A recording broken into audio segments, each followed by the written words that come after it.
Ja, hallo, meine Kakteenpflanzer und herzlich willkommen zu einem neuen Testvideo. Ja, Leute, für Leute, die einfach keinen grünen Daumen haben und bei denen die Pflanzen immer eingehen, kauft euch einfach kleine Kakteen. Ja, es gibt viele verschiedene tolle Sorten, Formen und Farben und Geschmacksrichtungen, Leute. Ich habe hier einmal das neue Kaktuseis für euch im Test. Ja, ich glaube, es gab es die letzten Jahre auch. Es ist eine Limited Edition zum Sommer. Ich kenne ja nur das Originale, beziehungsweise ich habe auch bis jetzt immer nur das Originale gegessen. Ja, ich habe hier für euch mal ein Bild eingeblendet. Ich habe den Karton hiervon leider schon weggeworfen. Der war zu groß, der passte so in meine Kühltruhe nicht. Und ich habe da jetzt nicht drüber nachgedacht. Der ist schon in einer Papiertonne.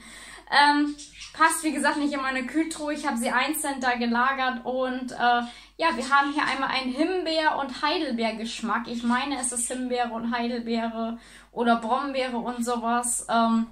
Das andere Kaktuseis, das Originale, war ja, glaube ich, mit Ananas. Ich finde das auf jeden Fall farblich schon mal viel besser. Und wie gesagt, ich mag ja auch so dunkle Fruchtsorten eigentlich lieber.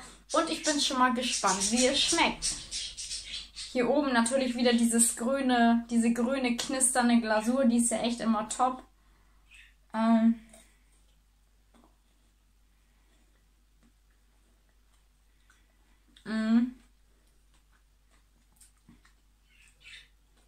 Und knistert es?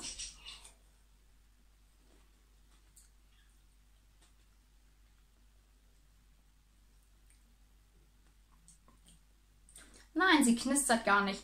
Knistert nicht normalerweise die Glasur immer beim Kaktuseis? Ganz minimal vielleicht. Naja, auf jeden Fall seht ihr schon mal hier richtig intensiv lila und pink. Doch jetzt fängt es im Abgang so ein bisschen an zu knistern.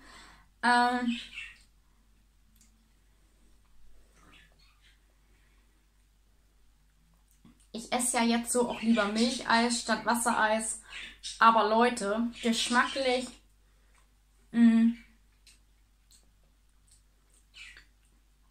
echt richtig gut.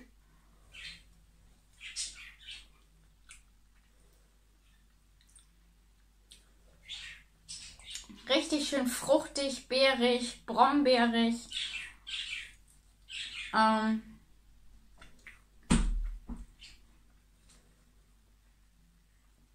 Ich habe jetzt gar nicht so den Vergleich zum originalen Kaktuseis.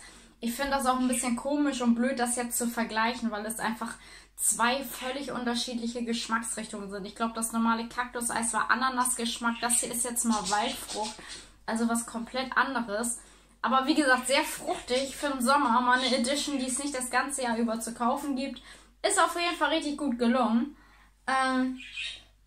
Und würde ich auf einer Skala von 1 bis 10 auch gute 8 Punkte geben. Farblich gefällt es mir auf jeden Fall besser. Geschmacklich würde ich die einfach, ja, jedes Eis hat seinen tollen Geschmack.